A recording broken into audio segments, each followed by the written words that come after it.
We're here at the Education Careers Conference. There's a lot to learn on the 6th floor, so let's go check it out.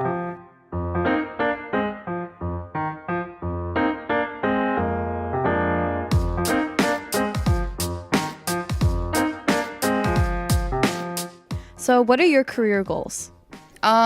In the future, I would really like to be an elementary school teacher to make a difference. I like to be a teacher in secondary education with high school students. Well, other than becoming a teacher, I don't really know.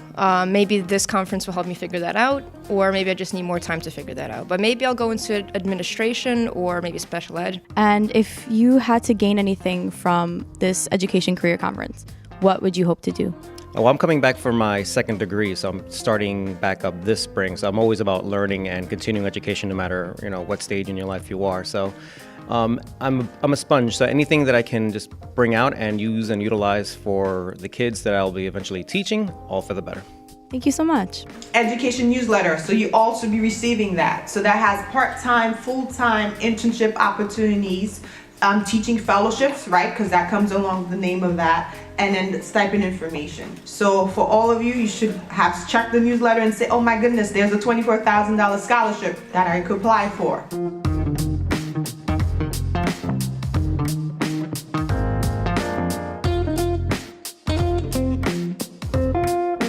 The potential employer is the buyer, you're the salesperson, you're the service you're selling, because quite frankly, why else would they want to hire you? They have to know what you can do for them. It's important to remember that although there are some commonalities that principals look for, schools vary with their teacher needs. Most principals look for skilled, reflective, resourceful, and positive teachers who respond well to feedback and understand how to drive student achievement. Yeah, any conversation you have in the future, professionally, should not be laissez-faire. I mean, it shouldn't be like, oh, I'm gonna wing it. You should have a plan. What is the goal for this conversation?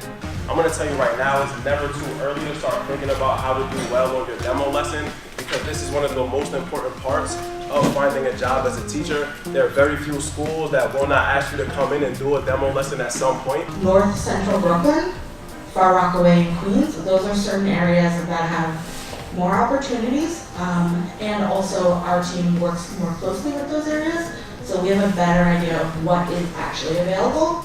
That's not to say that there aren't opportunities elsewhere, but there will be more opportunities there. Go to everything. Y'all are here anyway. Just do it all. It's okay to show up. They always feed you, right? And there's always professors who are willing to help you. In any department, if outside of your department, I was a TV radio major, I went to all the things. Film department was doing something, English was doing something, not math so much because they were a little boring. But I'm just saying, no offense, sorry, not sorry. All I'm saying is, just go, right? Make sure that you're making those connections, because also the professors that are here are also out in the field, and we also look back to be able to say, oh, such and such came to my school, do you know that person? I probably speak to at least 5 of my BC professors on a weekly basis still. And I graduated years ago, right? Especially if you're going into the world of recruitment, really believe in the organization that you're working for. Like, don't do it because the opportunity was available and you just want to get into it. I'm recruiting with City Year because I believe in the mission. I used to be in classrooms where it was 40 students and 1 teacher. And I was in classrooms when there was 20. And you know the difference when there's support. I know the difference when I had a mentor versus when I didn't. I acknowledge my grades change. I acknowledge feelings on myself change. And I see City Year as an opportunity to do that across 28 cities. So that's why I'm passionate about recruiting. If I wasn't really feeling the mission or something, I couldn't speak to it with that much validity. So believe in the organization that you're working for. Really believe in it. I would echo everything that has been said so far, but in addition to that, I would also say to, of course, network. Of course, be well-rounded. You just don't want to be someone that just goes to class and just sits in the room, or goes to class and goes home. So when we look at your resume, we're looking for somebody that has a great GPA, but also is active in student organizations, clubs, other associations, all of that matters. You know, that's how you build your brand. That's how you build your network. Because it's all about that. Because although you will graduate and work a 9 to 5 or 10 to 6 or whatever, what do you do outside of work? And that's really what's going to set you apart, because all work and no play will make you very dull. And so we're looking for people that are well-rounded. You know, when someone mentions your name, what do they say about you? Oh, they just went to English class and that's it. Oh, that's the girl that sits up front, but she really doesn't talk to anybody. You know, in this day and age, technology is widespread and the world is ever changing. The political landscape is changing. So you have to put yourself in a position to really be your own brand. You know, your name speaks volumes. You know, your resume speaks volumes. You know, before you even walk in the room, your resume has told us who you are and what you are able to bring to the table. And so you just finish the deal with how you answer the questions and how you present yourself.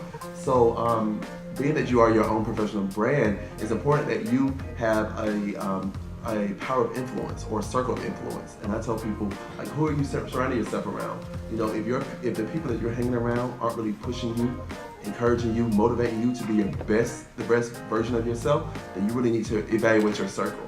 You know, because you're only gonna go as high as the people that you surround yourself with. So, and I always say, I was a marketing major, so I'm all about like branding and things like that, but it's so important. I didn't realize it when I was an undergrad almost 20 years ago, but be a natural networker. You know, attend the events that the College of Career Readiness puts on, grab business cards. You know, after something, you should obtain everyone's phone number, all of our email addresses, and email us tomorrow. In the morning, we should have an email from each of you saying it was a pleasure meeting you. That's how you network. That's how you build your circle of influence. And so that's really what's going to set you apart from the next candidate. When I started my first year of teaching, I thought I was drowning. I went home crying a lot of times. I'm like, I don't understand, this doesn't make sense. I know all of the theories. Why is this so hard? Why is it so hard? And it's because the lecture hall literally sets you up with the background knowledge, but you're really not going to understand the fields of education until you are actually in the field. So I highly suggest that if you are planning on going into teaching particularly, your first year is going to be your hardest year, and you have to be okay with that.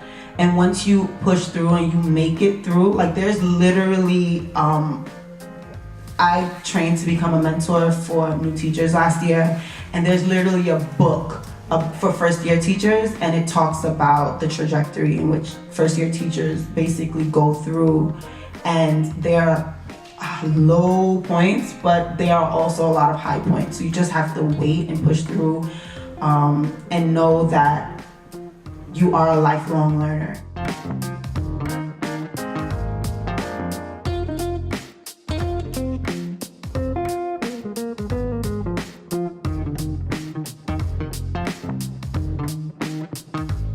What was your favorite part about the Education Career Conference? Today was really inspiring, and we got to learn a lot, and also going through the DOE is rough applying, so any help we can get. And what was one thing that you learned today? A lot of tips for interviewing, which was great, especially what not to say and what to say to really sell ourselves. Well, I learned a lot of things, but I think the most important thing that I did learn was basically like the interviewing process, and how like it's very important to be prepared basically, because I know like for myself, I'm not always prepared. I'm always just kind of like, let me just go in there and wing it. But for stuff like, you know, becoming a teacher or becoming someone in an important role, it is important to always be prepared. So yeah. One thing that stood out when you only asked for one thing was 69% of jobs were from networking, so that's something that you have to do constantly to put yourself in a position to get a job you want. Thank you guys so much. So that's it for our Education Careers Conference. Stay tuned for our social media for more events and details.